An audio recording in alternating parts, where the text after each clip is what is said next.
Hello friends, சின்ன மருமகள் serial இனி வர எபிசோட்ஸ்க்கு பிரமோதா அந்த வீடியோ பார்க்க போகிறோம். அடுத்தடுத்த சுவாரஸ்யங்களை தெரிஞ்சுக்க அந்த வீடியோ ஸ்கிப் பண்ணாம கடைசி வரைக்கும் பாருங்க. இங்க தமிழ்ச்செல்வி வீட்டில் இருக்க வசந்தி, இங்க செல்லப்பாண்டின்னு சொல்லிட்டு எல்லாருமே அந்த 7.5 லட்சத்தை நம்ம எப்படி ரெடி பண்ணுவோம் அப்படின்னு சொல்லிட்டு எல்லாருமே புழம்பிக்கிட்டு இருக்காங்க. அது மட்டும் இல்லாம, அம்மா நீங்க எதுக்குமே கவலைப்படாதீங்க, கண்டிப்பா அந்த 7.5 லட்சத்தை என்னால ரெடி பண்ண முடியும். இங்க லட்சுமி மேடம் வந்து கண்டிப்பா எனக்காக அந்த பண உதவியை செஞ்சு கொடுப்பாங்க அப்படின்னு சொல்லிட்டு அங்க இருக்கிற தமிழ்ச்செல்வி சொல்லவும், இதை கேட்ட அங்க இருக்க வசந்தியுமே, தமிழ் என்ன தமிழ், அந்த பணத்தை வாங்கிட்டு நம்மளால எப்படி தமிழ் கட்ட முடியும்? அவ்வளோ பணத்தை நம்ம வாங்கிட்டு திரும்ப நம்ம கட்டவே முடியாது தமிழ்.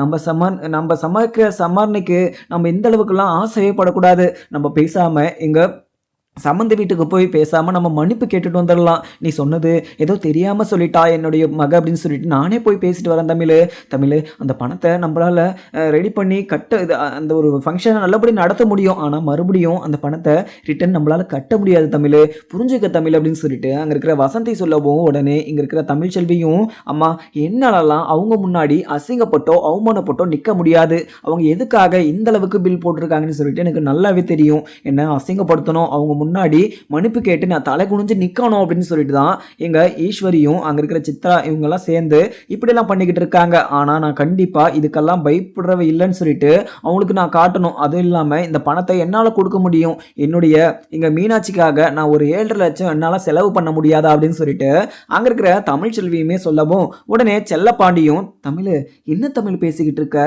இது 50,000 1 லட்சம்னு சொல்லிட்டு நினைச்சியா? 7.5 லட்சம் தமிழ், நம்மளெல்லாம் இங்கே வருஷம் முழுக்க கூட நம்மளால லைஃப் லாங் கூட நம்மளால இந்த அமௌண்ட்டை வந்து சமாளிக்க முடியாது. சமாளிக்க இங்கே செலவாகிறது தான் அதிகமாக இருக்குது. இப்படி இருக்கிறப்போ நம்ம 7.5 லட்சத்தை கொடுத்து இந்த ஃபங்க்ஷனை நடத்தணுமா? நம்ம வேணாம் தமிழ், இங்கே வசந்தி சொன்ன மாதிரி நம்ம சம்மந்திக்கிட்ட போய் நம்ம பேசிட்டு வந்துடலாம் தமிழ் அப்படின்னு சொல்லிட்டு அங்கே இருக்கிற செல்லப்பாண்டியும் தமிழ்கிட்ட சொல்லவும், தமிழ் கேட்ட உடனே யாருமே என்னுடைய பேச்சுக்கு நீங்கள் குறுக்கவே வராதிங்க, நான் மனசில் நினச்சதுன்னா அதை நடத்தியே காமிப்பேன். அது மட்டும் இல்லாமல் எனக்கு வந்து இங்கே லட்சுமி மேடம் நல்லாவே தெரியும். அது மட்டும் இல்லாமல் எனக்கான அமௌண்ட்டை வந்து நான் லட்சுமி மேடம் கிட்டே நான் அரேஞ்ச் பண்ணிக்கிறேன். நீங்கள் எதுக்குமே பணத்தை பற்றி நீங்கள் கவலையே படாதீங்க. அந்த ஃபங்க்ஷனுக்கு நீங்கள் ரெடி ஆகிற வேலையை மட்டும் நீங்கள் பாருங்களே தவிர மற்றபடி அந்த பண விஷயத்தை பற்றி நீங்கள் எங்கிட்ட எதுவுமே பேசக்கூடாது அப்படின்னு சொல்லிட்டு அங்கேருந்து தமிழ்ச்செல்வியும் கோவமாகவும் உள்ள போயிடுவோம். அதுக்கப்புறம் என்ன, இங்க வெளியில உக்காந்துக்கிட்டு எங்க செல்லப்பாண்டிக்கிட்ட வசந்தியும், எங்க நம்ம என்னங்க பண்றது, 7.5 லட்சத்தை ரெடி பண்ணி கட்டுறேன் அப்படின்னு சொல்லிட்டு இவ வேற சொல்லிக்கிட்டு இருக்கா. இப்படி இருக்கிறப்போ நம்ம எவ்வளோ கஷ்டப்பட்டு இருக்கோம்னு சொல்லிட்டு அவளுக்கே நல்லாவே தெரியும். ஆனா அவ ஏன் இப்படி எல்லாம் முடிவு எடுத்துக்கிட்டு இருக்கான்னு சொல்லிட்டு எனக்கு ஒண்ணுமே புரியல அப்படின்னு சொல்லிட்டு அங்க இருக்கிற வசந்தி வந்து செல்லப்பாண்டி கிட்ட சொல்லவும், செல்லப்பாண்டி வந்து, இங்க பாரு வசந்தி, நம்மளால கண்டிப்பா இங்க இருக்கிற தமிழ்ச்செல்வியை சமாதானப்படுத்த முடியாது.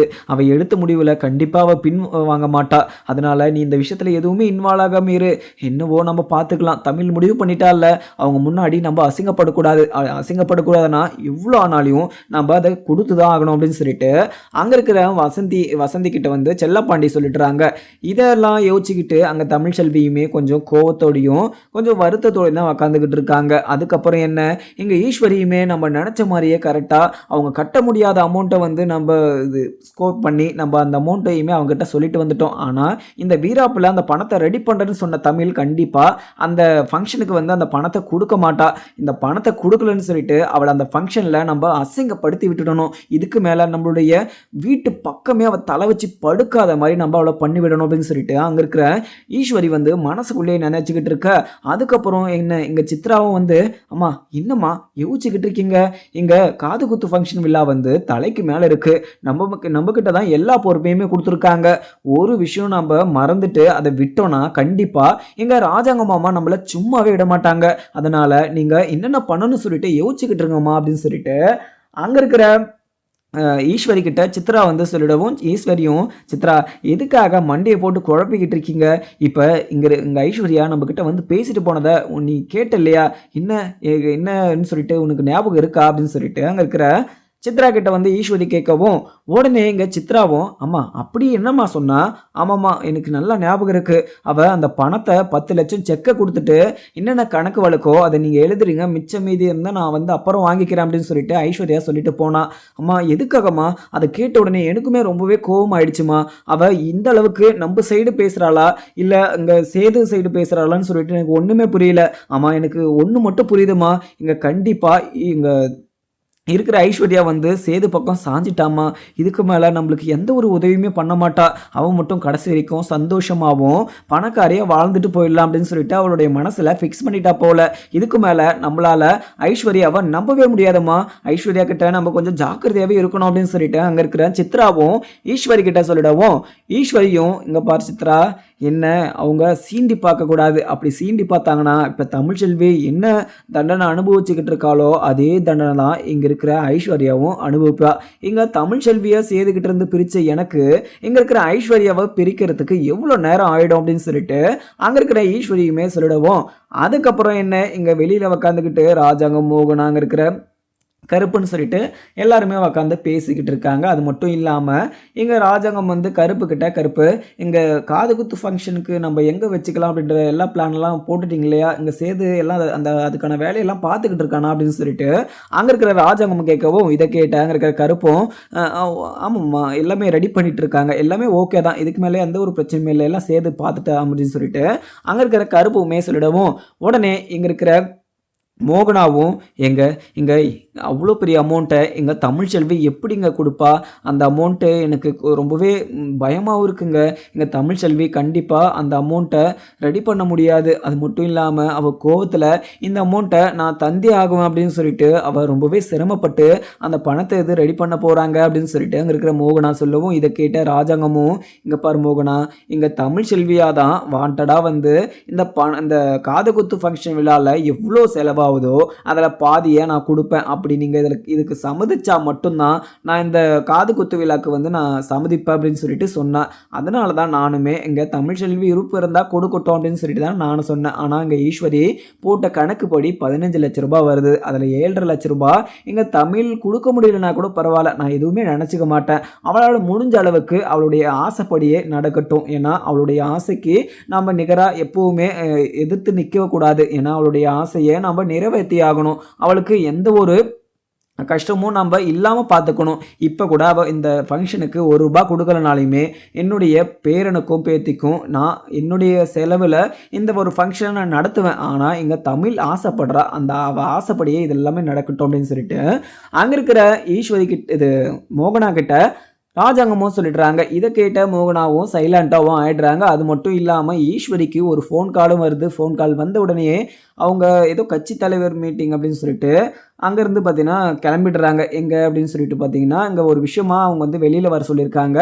அதனால் இங்கே இருக்கிற அங்கே இருக்கிற சித்ராவும் 2 பேரும் சேர்ந்து அங்கே ராஜாங்கத்தோடைய எதிர்கட்சி தலைவர் அவர்கிட்ட வந்து போயிருக்காங்க. போன உடனே அந்த தலைவருமே இங்கே நின்றுக்கிட்டு ஈஸ்வரி கிட்ட இங்கே பாரு ஈஸ்வரி எனக்கு நல்ல ஒரு டெண்டர் வந்திருக்கு, இந்த டெண்டர் மட்டும் எனக்கு கிடைச்சிருச்சுன்னா நல்ல லாபம் வரும், எனக்கு லாபம் வரத்துல உனக்கு 50% கொடுத்துட்றேன், உனக்கு நான் 10 லட்சம் சொலையாக நான் கொடுத்துட்றேன், இந்த வேலையை மட்டும் எனக்கு முடிச்சு கொடுத்தனா உனக்கு 10 லட்சம் நான் கேஷாகவே எடுத்துகிட்டு வந்து கொடுத்துட்றேன் அப்படின்னு சொல்லிட்டு அங்கே இருக்கிற ராஜாங்கத்துடைய எதிர்கட்சி தலைவர் வந்து அங்கே இருக்கிற ஈஸ்வரி கிட்ட சொல்லவும் ஈஸ்வரி இதை கேட்ட உடனே அங்கே ரொம்பவே அதிர்ச்சியோடையும் சந்தோஷத்தோடையுமே கேட்குறாங்க. ஏன்னா 10 லட்சம்ன்றது சும்மாவா, 10 லட்சம் இந்த வேலையை முடிச்சு கொடுத்தா நம்மளுக்கு கிடைக்கும் அப்படின்ற ஒரு ஆசையினால அந்த ஒரு விஷயத்துல நான் இந்த டெண்டர் உங்களுக்கு தான் கிடைக்கும் அப்படின்னு சொல்லிட்டு நீங்க நம்பிக்கோங்க, இதுக்கு மேல நீங்க கவலையப்படாதீங்க, எதுவா இருந்தாலையும் நான் பாத்துக்கிறேன், நீங்க கவலைப்படாம வீட்டுக்கு போங்க அப்படின்னு சொல்லிட்டு அங்க இருக்கிற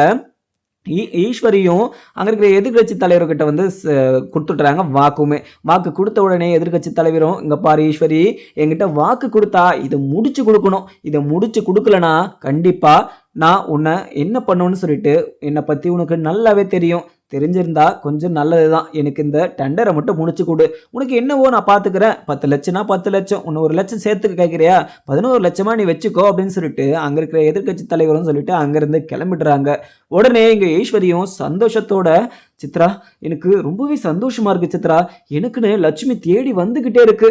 இல்ல எனக்கு படபடப்பா இருக்கு. இந்த வேலைய மட்டும் நாம இது ஐஸ்வர்யா கிட்ட பேசி முடிச்சுட்டோம்னா, இதுக்கு மேல நம்மளுக்கு எந்த ஒரு பிரச்சனையுமே இருக்காது. ரொம்ப நாளைக்கு நாம எந்த ஒரு யார் கையுமே எதிர்பார்க்காம சந்தோஷமா இருக்கலாம் அப்படின்னு சொல்லிட்டு அங்க இருக்கிற சித்ரா கிட்ட வந்து ஈஸ்வரி சொல்லவும், இதை கேட்ட சித்ராவும், ஆமாமா இந்த வேலையை எப்படியாவது ஐஸ்வர்யா கிட்ட சொல்லி நாம முடிக்கணும். அம்மா, ஒருவேளை ஐஸ்வர்யா இந்த ப்ராஜெக்ட்க்கு அவ ஓகே சொல்லலைன்னா, அவ சேது மாமா கிட்ட பேசலைனா அப்படின்னு சொல்லிட்டு அங்க இருக்கிற சித்ரா சொல்லவும், ஈஸ்வரியும், இங்க பாரு சித்ரா, கண்டிப்பா நாம சொல்றத தான் இங்க ஐஸ்வர்யா கேட்பா. நீ எதுக்கு பாசிட்டிவா யோசிச்சுக்கிட்டு இருக்க?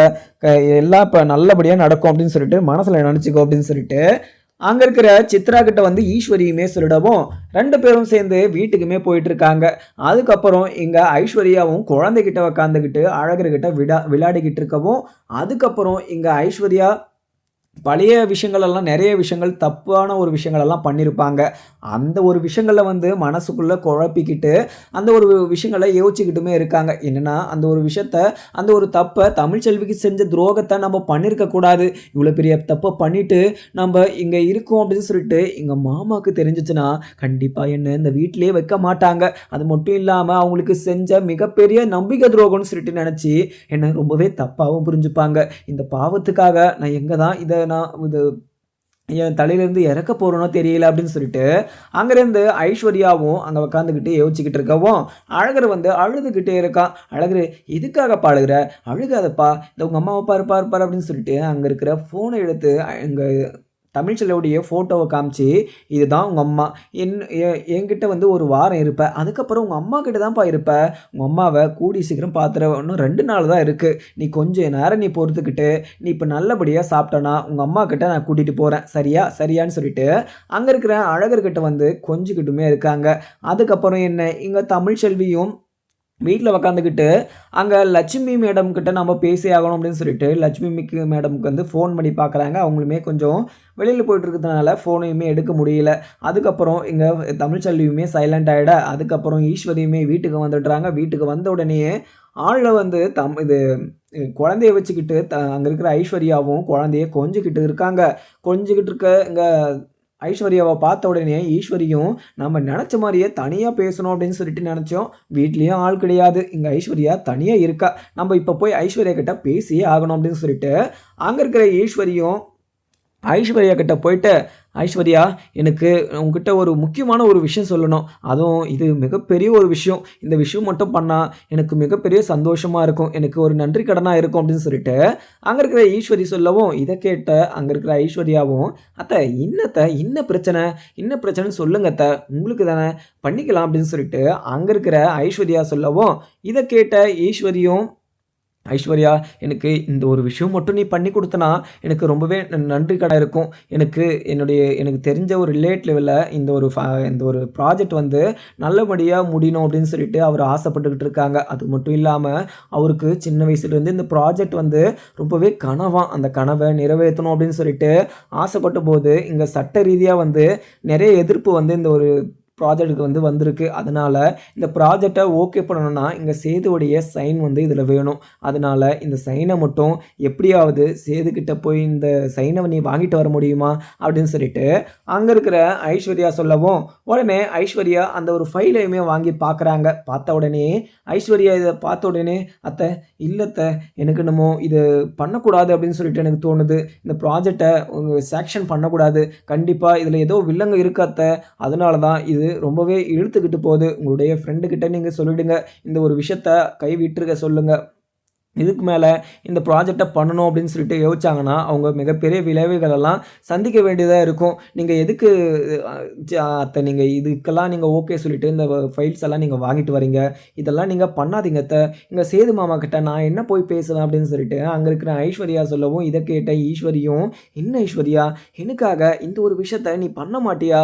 எனக்கு ரொம்பவே கஷ்டமாக இருக்குது ஐஸ்வர்யா, நீ இந்த வீட்டுக்குள்ளே வந்ததுலேருந்து உனக்கு நான் சேதுவை அறிமுகப்படுத்தி வச்சு அதுக்கப்புறம் சேதுவை உனக்கு கிடைக்கிற மாதிரி பண்ணி என்னென்னமோ நான் பண்ணி உன்னை நான் சந்தோஷமாக இருக்க வச்சேன். ஆனால் நீ எனக்காக இப்படி இந்த ஒரு உதவியை மட்டும் நீ பண்ண மாட்டியா ஐஸ்வர்யா அப்படின்னு சொல்லிட்டு அங்கே இருக்கிற ஈஸ்வரி வந்து ஐஸ்வர்யா கிட்ட சொல்லிடவும் ஐஸ்வர்யா அதை கேட்ட உடனே அத்தை இன்னத்தை பேசிக்கிட்டு இருக்கீங்க, இது சரியில்லை, இதை விட்டுருங்கண்ணா, நீங்கள் மறுபடியும் எதுக்காக நீங்கள் எங்கிட்ட பேசிக்கிட்டு இருக்கீங்க அப்படின்னு சொல்லிட்டு அங்கே இருக்கிற ஐஸ்வர்யா சொல்லவும் இதை கேட்ட ஈஸ்வரியும் அங்கே இருக்கிற ஐஸ்வர்யா இல்லை ஐஸ்வர்யா எனக்கு இந்த ப்ராஜெக்ட் நடந்தால் 10 லட்ச ரூபாய் எனக்கு கமிஷனாக கிடைக்கும், அதனால தான் ஐஸ்வர்யா வேணும்னா உனக்கு எவ்வளோ வேணுமோ சொல்லு, நான் உனக்குமே கொடுத்துடுறேன், நீ இந்த ஒரு ப்ராஜெக்டை மட்டும் எப்படியாவது சைன் வாங்கி கொடுத்தனா ரொம்பவே நல்லாயிருக்கும் அப்படின்னு சொல்லிட்டு அங்கே இருக்கிற ஈஸ்வரி சொல்லிடவும் இதை கேட்ட ஐஸ்வர்யாவும் இல்லத்த என்னால் கண்டிப்பாக முடியாது, கண்டிப்பாக இதுக்கு சேது மாமா ஓகே சொல்ல மாட்டார், எனக்கும் அவருக்கும் இந்த ஒரு விஷயத்தினால பிரச்சனை ஆகிடும் அப்படின்னு சொல்லிட்டு அங்கே இருக்கிற ஐஸ்வர்யா சொல்லிடவும் இதை கேட்ட அங்கே இருக்கிற ஈஸ்வரியும் பயங்கர கோவத்தோட இன்னடி ஐஸ்வர்யா ரொம்பவே கொழுப்பு பண்ணிக்கிட்டு இருக்க, அது மட்டும் இல்லாமல் இந்த வீட்டுக்குள்ளே நீ இங்கே இருக்கிற சேதுவை நீ கல்யாணம் பண்ணிக்க நீ நீ நினச்சா மட்டும் இங்கே அங்கே சேதுவை வந்து கல்யாணம் பண்ணிக்க முடியாது, ஏன்னா நான் மனசு வச்சதுனால தான் நீ சேதுவை கல்யாணம் பண்ணிக்கிட்டு இந்த வீட்டுக்குள்ளே இருக்க, எதனால நான் உன்னை வந்து சேதுக்கு கல்யாணம் பண்ணி வச்சேன் அப்படின்னு சொல்லிட்டு பார்த்தேன்னா எனக்கு நீ அப்பப்போ இது மாதிரி ஒரு உதவியை செஞ்சு கொடுக்கணும் அப்படின்னு சொல்லிட்டு தான் நான் உனக்கு இங்கே சேதுவை கல்யாணம் பண்ணி வச்சேன், நீ என்னன்னா எகத்தாளமாக நியாயமாகவும் நீ பண்ணது ஏதோ நல்ல ஒரு விஷயம் மாதிரி நீங்கள் இதெல்லாம் நடிச்சுக்கிட்டு இருக்க, கெட்ட விஷயத்துக்கு துணை போக மாட்டான் அப்படி இப்படின்னு சொல்லிட்டு பேசிக்கிட்டு இருக்க, நீ கண்டிப்பாக எனக்கு இந்த ஃபைலை சைன் வாங்கி கொடுத்தே ஆகணும், நீ அப்படி கொடுக்கலனா நீ எப்படி இந்த சேதுவை வந்து கல்யாணம் பண்ணிக்கினியோ அது எல்லா விஷயத்தையுமே நான் இங்கே இருக்கிற சேதுக்கிட்ட சொல்லி விட்டுருவேன் அப்படின்னு சொல்லிட்டு அங்கே இருக்கிற ஈஸ்வரியும் ஐஸ்வர்யாவை மிரட்டவும் அத்தை என்னத்தை என்னவே மிரட்டுறீங்களா அத்தை நீங்கள் கொஞ்சம் கூட நீங்கள் பண்ணுறது கொஞ்சம் கூட சரியே கிடையாது அத்தை, நீங்கள் என்ன ஆச்சு அத்தை உங்களுக்கு, எதுக்காக இப்படிலாம் பண்ணிக்கிட்டு இருக்கீங்க, கண்டிப்பாக என்னால் இதெல்லாம் பண்ணவே முடியாது அத்தை, நீங்கள் என்ன வேணால் பண்ணிக்கோங்க அப்படின்னு சொல்லிட்டு அங்கே இருக்கிற ஐஸ்வர்யா சொல்லிடவும் இதை கேட்ட ஈஸ்வரியும் இல்லை ஐஸ்வர்யா நீ பண்ணி தான் ஆகணும், நல்லா ரூமில் உட்காந்து யோசிச்சுப்பார், இந்த ஃபைலை கையில் வச்சுக்கோ, உனக்கு நல்லபடியாக அந்த வீட்டுக்குள்ளே சேது கூட சேர்ந்து சந்தோஷமாக இருக்கணும்னா இந்த ஒரு விஷயத்த நீ பண்ணி தான் ஆகணும் அப்படின்னு சொல்லிட்டு அங்கே இருக்கிற ஈஸ்வரியும் அங்கேருந்து கிளம்பிடுறாங்க.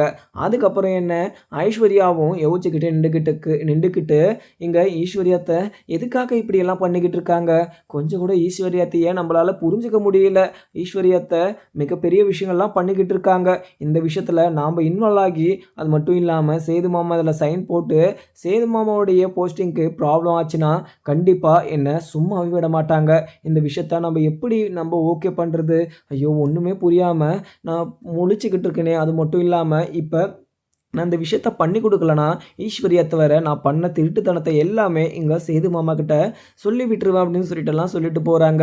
நம்மளால் இதுலேருந்து தப்பிக்கணும்னா நம்ம இந்த ஒரு விஷயத்த பண்ணி தான் ஆகணும் அப்படின்னு சொல்லிட்டு அங்கே இருக்கிற ஐஸ்வர்யாவுமே ஒரு பிளான் போட்டு சேதுக்கிட்டுமே போகிறாங்க. சேதுக்கிட்ட போய் அங்கே சேதுக்கிட்ட முன்னாடி நின்றுக்கிட்டு சேது முன்னாடி இதுக்கு மேலே நம்ம மாமா கிட்ட எந்த ஒரு உண்மையையும் எந்த ஒரு பொய்யையுமே நம்ம சொல்லக்கூடாது அப்படின்னு சொல்லிட்டு அங்கே இருக்கிற ஈஸ்வரியா வந்து மாட்டியுமே விட்டுடுறாங்க. மாமா இங்கே ஈஸ்வரியாத்தை என்கிட்ட வந்து ரொம்பவே கோபமாகவும் பேசி என்ன கொலை பண்ணுறேன் அப்படின்னு சொல்லிட்டு மிரட்டி என்கிட்ட இந்த ஒரு ஃபைலில் சைன் வாங்கிட்டு வர சொல்லி என்னை மிரட்டுறாங்க மாமா, எனக்கு ரொம்பவே பயமாக இருக்குது மாமா, நான் கடைசி வரைக்கும் உங்கள் கூட சேர்ந்து சந்தோஷமாக இருக்கணும் மாமா, என்னை நீங்கள் தான் காப்பாற்றணும் மாமா, உங்களுடைய சின்னம்மா என்னை இந்த அளவுக்கு மிரட்டுவாங்கன்னு சொல்லிட்டு நான் நினச்சி கூட பார்க்கல மாமா, இதுக்காக அவங்க இந்த ஃபைலில் சைன் வாங்கிட்டு வராங்கன்னு சொல்லிட்டு எனக்கு தெரியல, ஆனால் அந்த சைன் மட்டும் போட்டால் அவங்களுக்கு 10 லட்சம் கிடைக்கும்னு சொல்லிட்டு என்கிட்ட சொன்னாங்க மாமா, ஏன்னா இந்த ஒரு விஷயத்த என்னால் பண்ண முடியாது அப்படின்றதுக்கு என்னை மிரட்டி உங்ககிட்ட என்னென்னமோ பொய்யெல்லாம் சொல்லி என்னை வந்து தப்பாகவும் உங்ககிட்ட மெயின் பண்ணி என்னை வந்து இந்த வீட்டை விட்டு துரத்துருவேன், உன்னை நான் கொலை பண்ணிவிடுவேன் அப்படின்னு சொல்லிட்டு என்னை ரொம்பவே பயம்படுத்துகிறாங்க மாமா, என்னை காப்பாற்றுங்க மாமா அப்படின்னு சொல்லிட்டு அங்கே இருக்கிற ஐஸ்வர்யாவும் அந்த ஃபைலை வந்து இங்கே இருக்கிற சேதுக்கிட்ட கொடுக்கவும் இன்னும் ஐஸ்வர்யா இங்கே சின்னம்மா இப்படிலாம் பண்ணக்கூடிய ஆளே கிடையாது, இங்கே சின்னம்மா வந்து உங்கள்கிட்ட இப்படிலாம் சொல்லி மிரட்டினாங்களா மாமா? ஆமாம் மாமா, நான் எதுக்கு மாமா பொய் சொல்ல போகிறேன், அவங்க தான் எங்கிட்ட வந்து இந்த ஃபைலை கொடுத்து இப்படி இந்த ஃபைலில் வந்து சைன் போட்டுட்டு வர சொன்னாங்க, அவங்க சொன்னதுனால மாமா இந்த ஃபைலை நான் எடுத்துகிட்டு வந்தேன், வேணும்னா நீங்களே போய் அங்கே உங்கள் சின்னம்மா கிட்ட நீங்கள் பேசி பாருங்க மாமா அப்படின்னு சொல்லிட்டு அங்கே இருக்கிற ஐஸ்வர்யாவும் சேது கிட்ட சொல்லிடவும் சேது வந்து அந்த ஒரு ஃபைலை பார்க்குறாங்க. சேது ஏற்கனவே முன்னாடியே அந்த ஃபைலை பார்த்துருப்பாங்க. பார்த்து தான் இந்த டெண்டர் வந்து புடிக்கல. அது மட்டும் இல்லாம இதுல நெறைய ஊழல் இருக்கு அப்படின்னு சொல்லிட்டு, அந்த டெண்டர ஓகே பண்ணாம பெண்டிங்ல வச்சுட்டு இருந்தாங்க. ஆனா, அந்த டெண்டர் எப்படி ஈஸ்வரி சின்னம்மாக்கு வந்துச்சு? இது ஏதோ சம்திங் ராங்கு. அங்க எதிர்க்கட்சி தலைவர் அப்பாவுடைய எதிர்க்கட்சி தலைவன் அவரு தான் இந்த ஒரு டெண்டர எடுத்துட்டு வந்தாங்க. அவங்களுக்கும் இங்க ஈஸ்வரி அத்தைக்கும் என்ன கனெக்ஷனா இருக்கும் அப்படின்னு சொல்லிட்டு, அங்க இருக்கிற சேதுக்கு வந்து ரொம்பவே சந்தேகமா இருக்கு. உடனே நம்மளுடைய சந்தேகத்த தீர்த்துக்கணும் அப்படின்னு சொல்லிட்டு, இந்த விஷயத்துல நம்ம இப்படியே விடக்கூடாது. அது மட்டும் இல்லாம, எங்க ஐஸ்வர்யாவ மிரட்டியிருக்காங்க சின்னம்மா. சின்னம்மாவ நம்ம கண்டிப்பா கேள்வி கேட்டே ஆகணும். சின்னம்மா என்ன பண்ணிக்கிட்டு இருக்காங்கன்னு சொல்லிட்டு, நம்மளுக்கு ஒண்ணுமே புரியல. இப்படி ஒரு விஷயத்துல நம்ம போய் மாட்டிக்கணும்னா, கண்டிப்பா நம்ப இந்த ஊர் முன்னாடி அசிங்கப்பட்டு தான் நிப்பாட்டுவாங்க. அதனால இப்ப கண்டிப்பா நம்ப ஈஸ்வரி சின்னம்மா கிட்ட நம்ம பேசியே ஆகணும் அப்படின்னு சொல்லிட்டு அங்கிருந்து பார்த்தீங்கன்னா வெளியில கிளம்பிடுறாங்க கோவத்தோட. உடனே அங்க கீழே போன உடனே ஈஸ்வரி கிட்ட போயிட்டு, சின்னம்மா நீங்க என்ன பண்ணி வச்சிருக்கீங்க? எங்க ஐஸ்வர்யா கிட்ட நீங்க என்ன போய் சொன்னீங்க அப்படின்னு சொல்லிட்டு அங்க இருக்கிற ஐஸ்வர்யாவை மீன் பண்ணி அங்க இருக்கிற சேதுவுமே ஈஸ்வரி கிட்ட சொல்லவும், ஈஸ்வரி இதை கேட்ட உடனே, என்ன சேது என்ன சொல்லிக்கிட்டு இருக்க? நான் எதுவுமே பண்ணலையே, நான் என்ன இங்க பண்ண அப்படின்னு சொல்லிட்டு அங்க இருக்கிற ஈஸ்வரியுமே கொஞ்சம் நடிக்க, இதை கேட்ட அங்க இருக்கிற ஈஸ்வரியும் இதை கேட்ட சேதுவும், இங்க நீங்க கொடுக்காம ஐஸ்வர்யாவுக்கு இந்த டாக்குமெண்ட் எப்படி வந்துச்சு அப்படின்னு சொல்லிட்டு அங்க இருக்கிற ஈஸ்வரிக்கு மிகப்பெரிய ஒரு செக்க வைக்கிறாங்க சேதுவும். உடனே அங்க திணச்சிக்கிட்டு இங்க ஈஸ்வரியும் அது வந்து சேது இது நான் தான் கொடுத்தேன் சேது. இது ஒரு எனக்கு தெரிஞ்சவங்க வந்து இந்த ஒரு ஃபைலை கொடுத்தாங்க. அவங்க ரொம்ப நாளாக இந்த ஒரு ப்ராஜெக்டை முடிக்கணும் அப்படின்னு சொல்லிட்டு ஆசைப்பட்டுக்கிட்டு இருக்காங்க.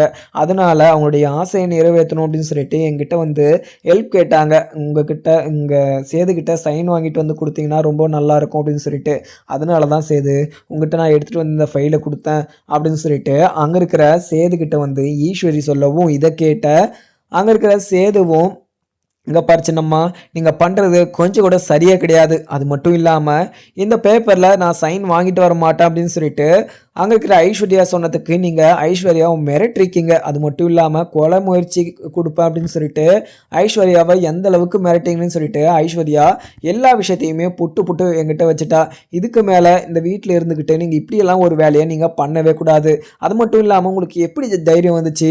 இங்க இந்த விஷயம் வந்து உங்களை யார் பண்ண சொன்னது? அது மட்டும் இல்லாம இந்த விஷயம் அப்பாவுக்கு தெரிஞ்சிச்சுன்னா உங்களை சும்மாவே விட மாட்டாரு. உங்களை ஒரு லெஃப்ட் அண்ட் ரைட் வாங்கிடுவாரு அப்படின்னு சொல்லிட்டு அங்க இருக்கிற ஈஸ்வரி கிட்ட சித்தரா சேது வந்து சொல்லவும், இதை கேட்ட ஈஸ்வரியும், இன்னும் சேது பேசிக்கிட்டு இருக்க, இது நல்ல ப்ராஜெக்ட் தான் நினைக்கிறேன், நானே நல்லா தான் இருக்கு அப்படின்னு சொல்லிட்டு பார்த்தேன், நீ என்ன சேது அவங்கள இப்படியெல்லாம் அவங்கள நம்பிக்கை வச்சு இந்த ஒரு சைனை நான் போட மாட்டேன் அப்படி இப்படின்னு சொல்லிட்டு சொல்லிக்கிட்டு இருக்க, நீ போடலைன்னா விட்டுரு சேது, நான் எடுத்துகிட்டு போய் கொடுத்துட்றேன். என்ன அவங்க சைன் வாங்கிட்டு வர சொன்னாங்க, அதனால நான் உங்ககிட்ட வந்து கேட்டேன், உனக்கு விருப்பம் இல்லைனா நான் கொண்டு போய் நான் அதை கொடுத்துட்றேன் அப்படின்னு சொல்லிட்டு அங்கே இருக்கிற ஈஸ்வரி சொல்லிடவும், இதை கேட்ட சேதுவும், சரி ஓகேம்மா எல்லாம் இருக்கட்டும், உங்களுடைய ஃப்ரெண்டு உங்களுக்கு தெரிஞ்சவங்க இந்த ஒரு ஃபைலை எடுத்துகிட்டு வந்து கொடுத்தாங்க, ஆனால் நீங்கள் இந்த ஒரு ஃபைலை கொண்டு வந்து ஐஸ்வர்யா கிட்ட கொடுத்து மிரட்டி இருக்கீங்களாமே, எதுக்காக நீங்கள் ஐஸ்வர்யாவை மிரட்டினீங்க? அப்படி இந்த ஒரு ப்ராஜெக்ட் மேலே உங்களுக்கு எந்த அளவுக்கு ப்ராஃபிட் இருக்குது? இந்த ப்ராஃபிட்டை நீங்கள் எடுத்து என்ன பண்ண போகிறீங்க? இந்த பணம் நீங்கள் வேணால் வாங்கிக்கலாம், அதை இந்த அச்சீவ்மெண்ட்டை நீங்கள் முடிச்சிடலாம், ஆனால் அசிங்கப்படுறது யாருன்னு சொல்லிட்டு எல்லாருக்குமே இங்கே இருக்கிற எல்லாருக்குமே தெரியும். தெரிஞ்சுக்கிட்டு நீங்கள் இந்த அளவுக்கு சீப்பாக கீழ்த்தரமாக நீங்கள் இறங்கி இப்படியெல்லாம் பண்ணுவீங்கன்னு சொல்லிட்டு நான் கொஞ்சம் கூட நினச்சி கூட பார்க்கல சின்னம்மா. நீங்கள் எதுக்காக இப்படிலாம் பண்ணிக்கிட்டு இருக்கீங்க? அது மட்டும் இல்லாமல் இந்த காது குத்து ஃபங்க்ஷன் விழாவில் எல்லா ஏற்பாடையும் உங்களை தான் பண்ண சொல்லி விட்டுருக்காங்க. இவ்வளோ பெரிய பொறுப்பை உங்ககிட்ட வேற ஒப்படைச்சிருக்காங்க. ஒன்றுமே தெரியாமல் நீங்கள் என்ன தான் பண்ண போகிறீங்களோ, கண்டிப்பாக நீங்கள் இந்த ஒரு விஷயத்தில் இன்வால்வ் ஆகிறது கூட ஏதோ ஒரு காரணம் இருக்குது. நீங்கள் தமிழ்ச்செல்வியை இங்கே செலவு வச்சு தமிழ்ச்செல்வியை கஷ்டப்படுத்தணும் அப்படின்னு கூட நினைப்பீங்க. இங்கே இருக்கிற ஐஸ்வர்யாவே இந்த அளவுக்கு நீங்கள் மிரட்டுற நீங்கள் அங்கே இருக்கிற ஐஸ்வர்யாவை நீங்கள் அங்கே இருக்கிற தமிழ்ச்செல்வியை நீங்கள் எந்த அளவுக்கு கஷ்டப்படுத்துவீங்க அப்படின்னு சொல்லிட்டு அங்கே இருக்கிற சேதுவுமே சொல்லிடவும், இதை கேட்ட அங்கே இருக்கிற ஈஸ்வரியும், என்னப்பா சேது, என்ன சந்தேகப்பட்டு இப்படியெல்லாம் பேசிக்கிட்டு இருக்க? நீ என்ன சந்தேகப்படாதப்பா. நான் எதுவுமே பண்ணலப்பா. அது மட்டும் இல்லாம இது எனக்கு தெரியாது. இந்த டெண்டர் தான். இது இது நெறைய ஊழல் இருக்கு அப்படின்னு சொல்லிட்டு எனக்கு என்னப்பா தெரியும்? நான் அந்த அளவுக்கு நான் படிக்கலப்பா. படிச்சிருந்தேனா, இதுல என்ன இருக்கு அப்படின்னு சொல்லிட்டு எனக்கு தெரியும். அந்த அளவுக்கு படிக்காதனால எனக்குமே இதுல என்னதான் இருக்கு அப்படின்னு சொல்லிட்டு எனக்கு ஒண்ணுமே புரியலப்பா. அதனால தான் அப்படி என்னதான் இருக்கு, ஒரு சைன் தானே அப்படின்னு சொல்லிட்டு உன்கிட்ட எடுத்துட்டு வந்தேன்ப்பா. இதில சைன் போடணும் அப்படின்னு சொல்லிட்டுலாம் உங்ககிட்ட நான் சொல்லல. இதில சைன் போட்டு எடுத்துட்டு வர சொன்னாங்க. அதனால நான் சைன வந்து ஐஸ்வர்யா கிட்ட வாங்கிட்டு வந்தேன். ஆனா ஐஸ்வர்யா வந்து உன்கிட்ட 1க்கு 2ஆ இங்க உன்கிட்ட வந்து 10 அடிச்சு விட்டுருக்கா. அவ சொன்னது எதுவுமே உண்மை கிடையாது. அவ எல்லாமே உன்கிட்ட பொய் சொல்லியிருக்கா. உன்கிட்ட ரொம்பவே நடிச்சுக்கிட்டு இருக்கா. அவ கூட போய் நீங்க இப்படியெல்லாம் சுத்திக்கிட்டு இருக்கீங்க. உங்களுக்கு கொஞ்சமாவது இது நல்லா இருக்கா? அப்படின்னு சொல்லிட்டு அங்க இருக்கிற சேதுவுமே சொல்லிடுவாங்க. அதுக்கப்புறம் என்ன, இங்க ஐஸ்வர்யாவும் பயங்கர கோவத்திலயும், இங்க ஈஸ்வரி மேல இங்க தப்பு இருக்கு. அது மட்டும் இல்லாம, இங்க ராஜாங்கத்துடைய எதிர்க்கட்சி தலைவரும், அங்க இருக்கிற ஈஸ்வரியும் 2 பேரும் பேசிக்கிட்டு இருந்த வீடியோவவே எடுத்து, அங்க இருக்கிற தமிழ்செல்விகிட்ட சாரி அங்க இருக்கிற சேதுகிட்டயும், அங்க சித்ரா, ஈஸ்வரின்னு சொல்லிட்டு இவங்க எல்லார்கிட்டயுமே காமிச்சிடுறாங்க. இத பார்த்த அங்க இருக்கிற ஈஸ்வரியும் பயங்கர அதிர்ச்சியா பார்க்குறாங்க. எப்படி நாம நின்று பேசிக்கிட்டு இருந்தது, இங்க இவளுக்கு தெரியும். இவ ஏதோ நம்மள அசிங்கப்படுத்தணும் அப்படின்னு சொல்லிட்டு நெனச்சுக்கிட்டு இருக்கா. அந்த வீட்ட விட்டு தொரத்தணும் அப்படின்னு சொல்லிட்டு நெனச்சுக்கிட்டு இருக்கா. கண்டிப்பா முதல்ல இங்க ஐஸ்வர்யாவ நம்ம சும்மாவே விடக்கூடாது அப்படின்னு சொல்லிட்டு, அங்க இருக்கிற ஈஸ்வரியும், சித்ராவும் முடிவு பண்றாங்க. என்னதான் இருந்தாலும் ஐஸ்வர்யா இந்த அளவுக்கு மாறியிருப்பான்னு சொல்லிட்டு கொஞ்சம் கூட எதிர்பார்த்துருக்க மாட்டாங்க ஈஸ்வரி. ஆனா, இங்க ஈஸ்வரி வந்து நெனச்சு பார்க்காததெல்லாம் நடந்துகிட்டு இருக்கு அப்படின்னு சொல்லிட்டு ரொம்பவே வருத்தப்பட்டுக்கிட்டு இருக்காங்க. அதுக்கப்புறம் என்ன